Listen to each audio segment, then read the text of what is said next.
தமிழ்நாட்டுக்கு வர இருக்கக்கூடிய மாண்புமிகு பிரதமர் அவர்கள் நம்முடைய கேள்விகளுக்கெல்லாம் பதில் சொல்வாரா? தமிழ்நாட்டு மீனவர்களை காக்க எடுத்த நடவடிக்கை என்ன? இலங்கை கடற்படையால நம்ம மீனவர்கள் கைது செய்யப்படுவதும் தாக்கப்படுவதும் எப்ப முடிவுக்கு வரும்? இதை தீர்த்து வைப்போம்னு சொல்லிட்டு தானே 12 வருஷத்துக்கு முன்னாடி உறுதிமொழி கொடுத்துட்டு வாக்குறுதி கொடுத்துட்டு ஆட்சிக்கு வந்தீங்க. வெளியுறவுத்துறையும் கடற்படையும் யார் கண்ட்ரோல் இருக்கு? இவங்களுக்கு கிடைச்ச சரியான ஆள் தான் இப்போ எதிர்க்கட்சி தலைவராக இருக்கக்கூடிய பழனிசாமி அவர்கள். ஒருத்தர் நாட்டு மக்கள் எல்லோருக்கும் ஒவ்வொருத்தருக்கும் 15 லட்சம் ரூபாய் தருவேன்னு வடை சுட்ட மாதிரி பழனிசாமி அவர்களும் வாய்க்கு வந்தபடி வெரைட்டியா இப்ப வடை சுட்டு இருக்காரு. இந்த வடைகளை எல்லாம் மக்கள் நம்ப தயாராக இல்ல.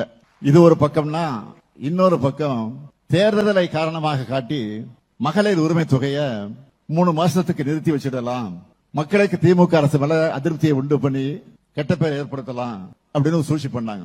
இது அட்வான்ஸா நாங்க தெரிஞ்சுக்கிட்டு என்னுடைய சகோதரிகளுக்கு தாய்மார்களுக்கும் 5000 ரூபாய் அட்வான்ஸ் பணமாக போட்டேன்.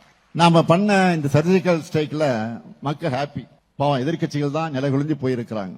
முதல்ல இதை கிண்டடிச்சாங்க, கொச்சைப்படுத்தினாங்க.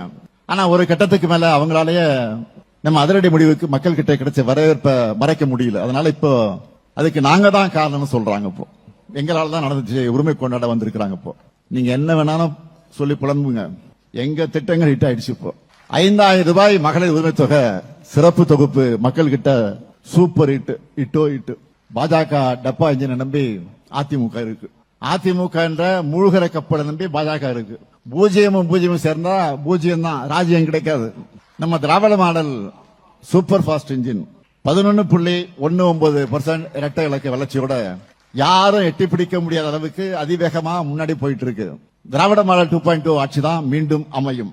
இப்போ நாங்க செஞ்சிருக்கக்கூடிய சாதனையில எங்களுடைய செகண்ட் இன்னிங்ஸ நாங்கள் விஞ்சுவோம்.